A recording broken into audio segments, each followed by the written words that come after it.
Tugasku menemanimu.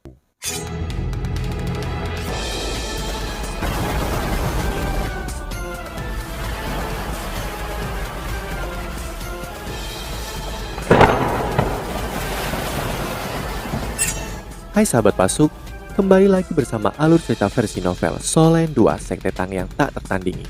Jangan lupa like, subscribe, dan nyalakan tanda lonceng. Mari kita lanjutkan. Paman Tian, kapan Dong Er akan bangun?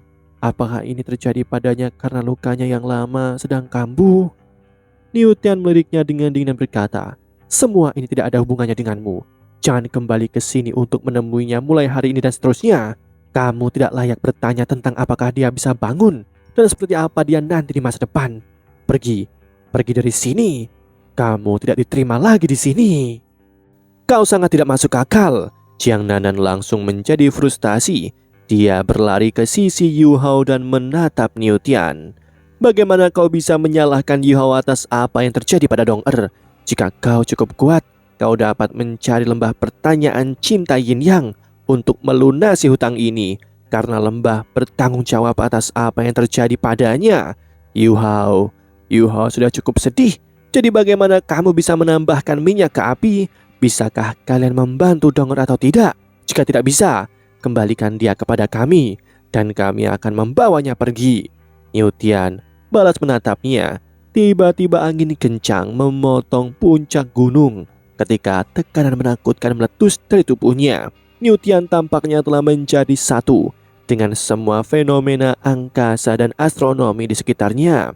Yu Hao, Jiang Nanan, dan Susansi memiliki perasaan bahwa mereka berhadapan melawan seluruh dunia. Jiang Nanan terhuyung mundur beberapa langkah dari tekanan besar ini dan bersandar pada Susansi. Wajah Susansi gelap dan suram, dan dia hampir tidak bisa bertahan bahkan dengan menyalurkan kekuatan penuhnya. Yu Hao tidak bergerak sedikit pun dari tempatnya. Kakinya ditanam ke tanah seperti paku. Aura yang sangat dingin meresap dari tubuhnya. Dan meskipun Niu Tian bisa mengendalikan unsur-unsur di sekitarnya, dia tidak bisa menekan koneksi Yu Hao dengan es dan salju.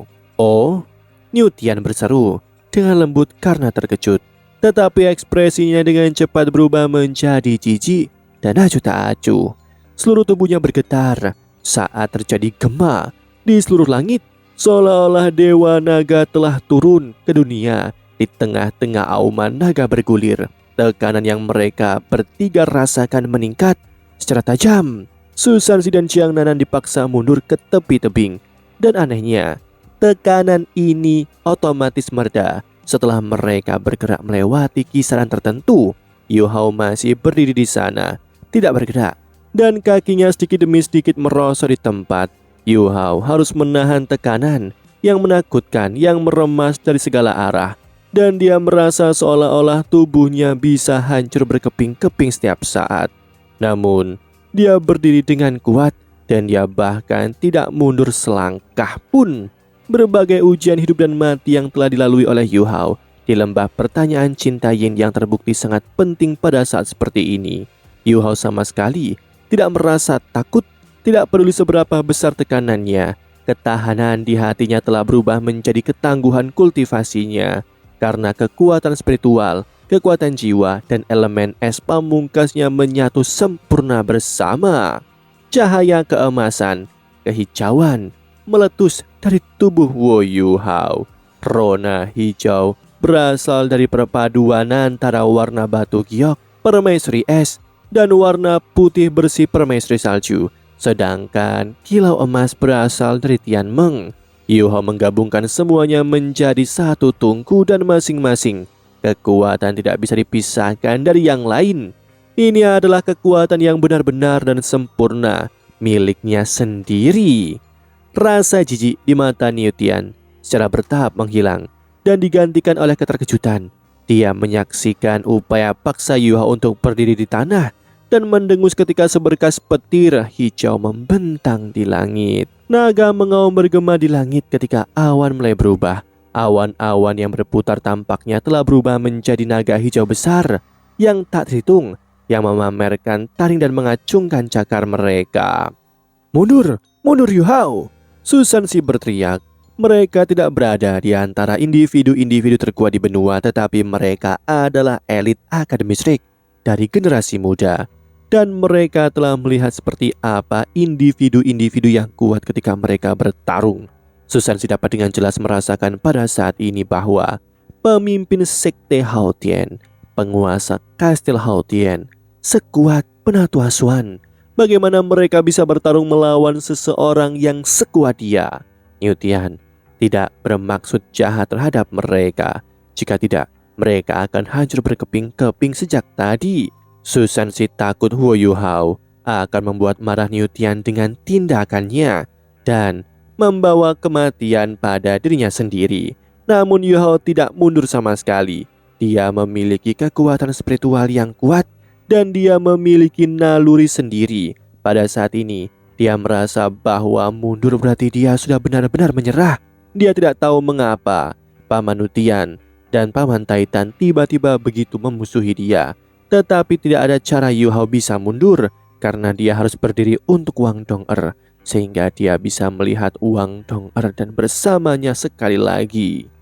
Cairan merah mengucur dari mata, hidung, telinga, dan mulut Huo Yu Hao. Huo Yu Hao bisa runtuh kapan saja melawan kekuatan mengerikan yang tampaknya menyerupai kekuatan dari surga. Niu Tian terlalu kuat dan Huo Yu Hao berada di pusat gempa, sehingga Niu Tian dapat dengan mudah menggilingnya menjadi debu jika itu keinginannya. Tetapi untuk beberapa alasan Yu Hao cukup senang saat ini, karena semakin kuat Niu Tian, semakin tinggi kemungkinan Dong'er dapat disembuhkan. Apakah kau ingin mati? Niu Tian bergumam ketika semua tekanan itu lenyap dalam sekejap dan semuanya kembali normal. Yu Hao tidak merasakan tekanan lagi dan tubuhnya menjadi goyang ketika seteguk cairan merah keluar dari mulutnya. Wajahnya berubah pucat pasi. Susan Si dan Xiang Nanan buru-buru maju untuk mendukungnya saat mereka memelototi Niu Tian. Niu Tian menatap Yu Hao dengan mengangguk ringan. Kamu telah banyak meningkat dan kamu benar-benar dapat memadukan begitu banyak energi yang berbeda menjadi satu kesatuan. Kamu telah membuktikan diri sebagai salah satu anak muda yang paling berbakat di generasimu. Baiklah, aku akan menjelaskan masalah ini kepadamu karena aku dapat mengatakan bahwa kau masih mencintainya. Ayah Dong'er kembali dan dia memberitahu kami bahwa cedera tersembunyi Dong'er telah dipicu. Kamu bertanggung jawab untuk itu, dan jika kamu belum menemukan rumput kerinduan patah hati dan memberikannya padanya untuk membuktikan bahwa kamu masih mencintainya, kamu akan menjadi mayat sekarang.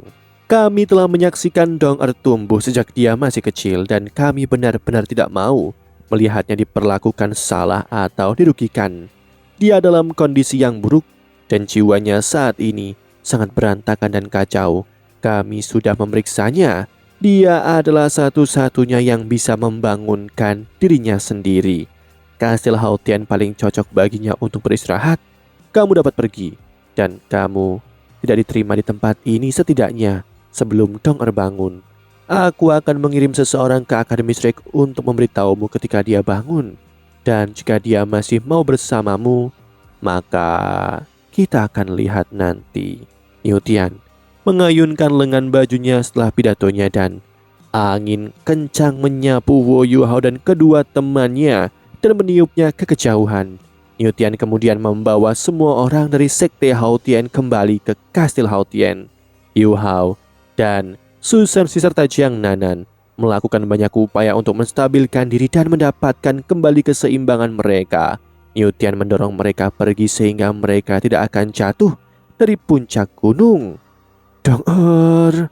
Yu Hao berseru dan mengendalikan alat jiwanya yang berbentuk manusia saat ia segera bangkit kembali menuju kastil Hao Tian.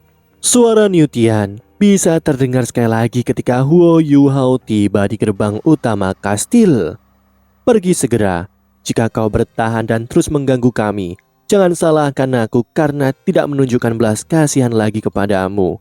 Jika itu terjadi, kau tidak akan bisa bersama Dong'er lagi dan kau bahkan mungkin membuang hidupmu di tempat ini. Biarkan aku memberimu pengingat. Bahkan jika Dong'er bangun, kau tidak diperbolehkan bersamanya sampai memiliki kekuatan yang cukup untuk melindunginya.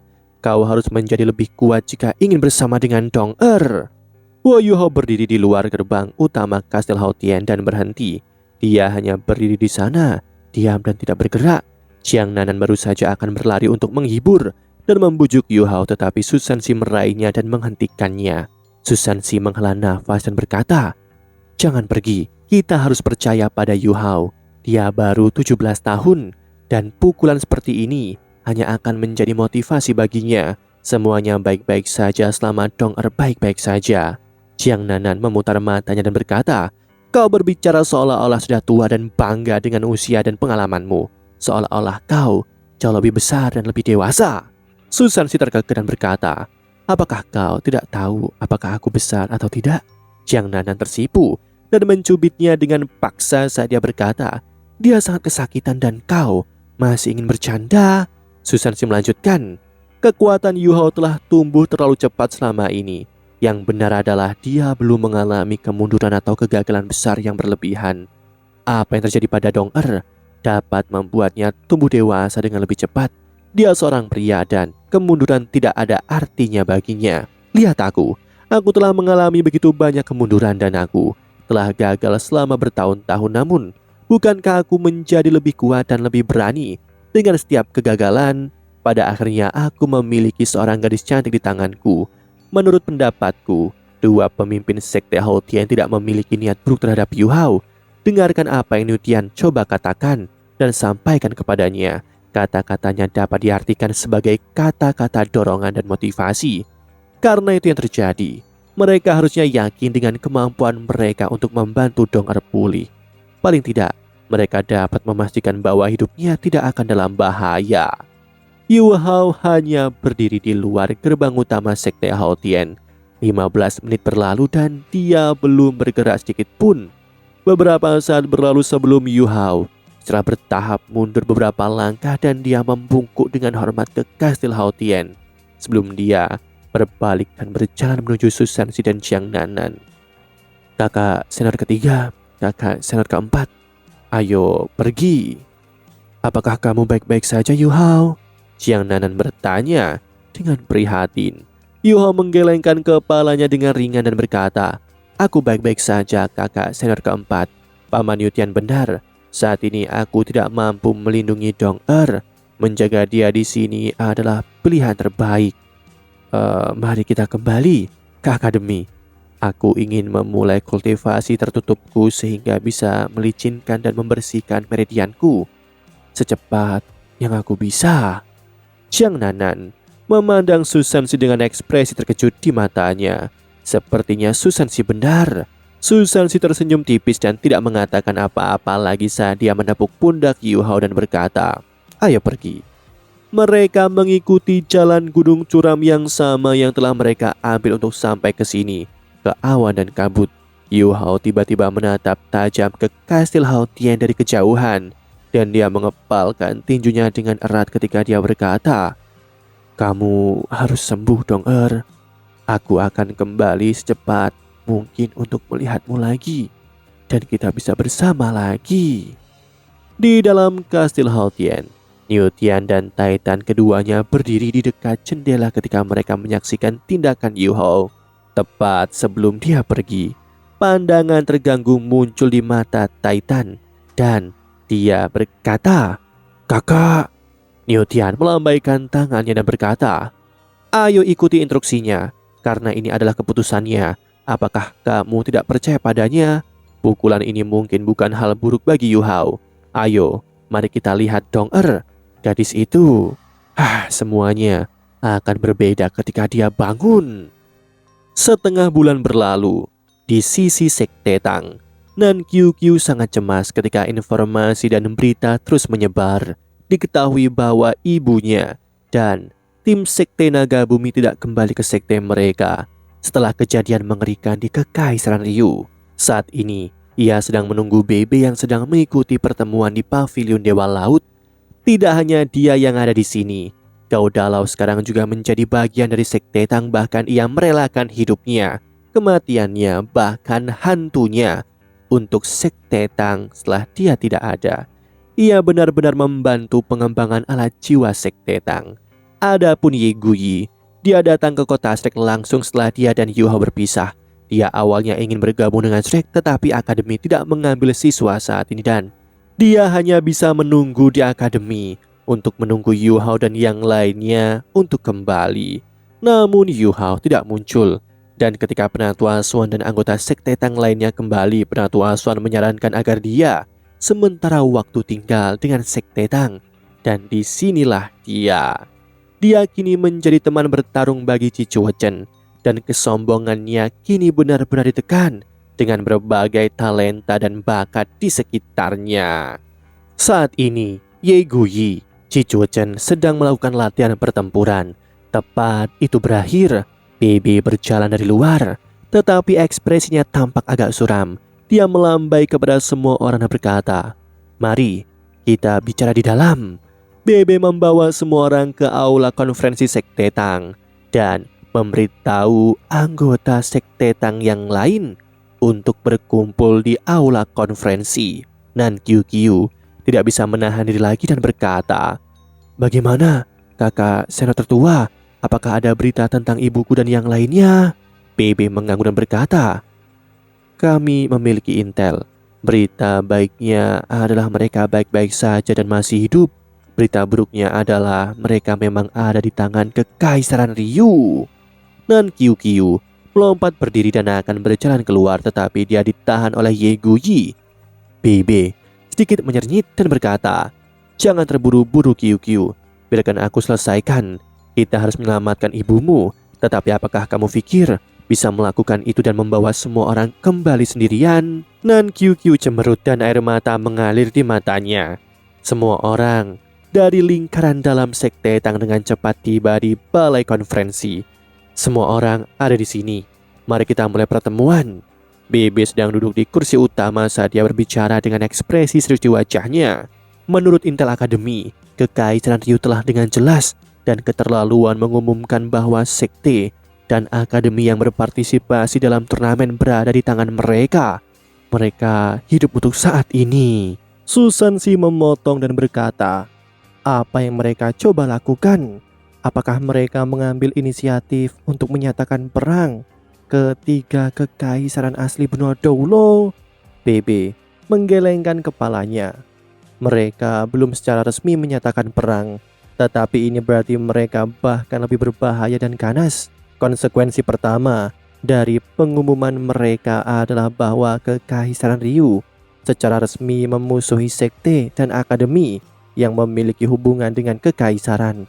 Tetapi pada saat yang sama, mereka juga memberitahu kita dengan jelas bahwa orang-orang itu ada di tangan mereka. Dan ini akan mengarah pada konsekuensi kedua, bahwa kita akan takut untuk melawan kejahatan mereka karena takut menyakiti orang yang tidak bersalah dan orang-orang yang ditawan oleh mereka. BB mengamati semua orang di sekitarnya dan berhenti pada Nan Qiu. Pikirkan tentang ini. Setiap orang yang mampu mewakili sekte dan akademi terkemuka di turnamen adalah elit dari generasi muda. Hampir setiap dari mereka akan menjadi pilar masa depan dan andalan. Selain generasi muda, ada juga guru tim yang telah membawa mereka ke kota cahaya, atau bahkan pemimpin sekte yang secara pribadi maju, seperti sekte naga bumi. Semua orang sekarang berada di tangan Kekaisaran Ryu. Apa artinya ini? He Chaito atau Suhe jauh lebih tampan dari sebelumnya. Dia menurunkan suaranya dan berkata, "Ini berarti bahwa berbagai sekte dan akademi tidak akan berani menggunakan kekerasan terhadap Kekaisaran Ryu. Setidaknya mereka tidak akan melakukannya sebelum menyelamatkan anggota mereka." BB mengangguk dan melanjutkan, "Itu kemungkinan pertama. Kemungkinan kedua adalah bahwa akademi dan sekte tersebut akan menjelajah ke Kekaisaran Ryu untuk menyelamatkan rekan mereka, dan mereka akan terperosok dalam perangkap musuh jika itu benar-benar terjadi." Demikianlah kisah untuk kali ini. Sahabat Pasuk, jangan sedih, jangan bimbang, apalagi galau, karena aku kan selalu menemanimu.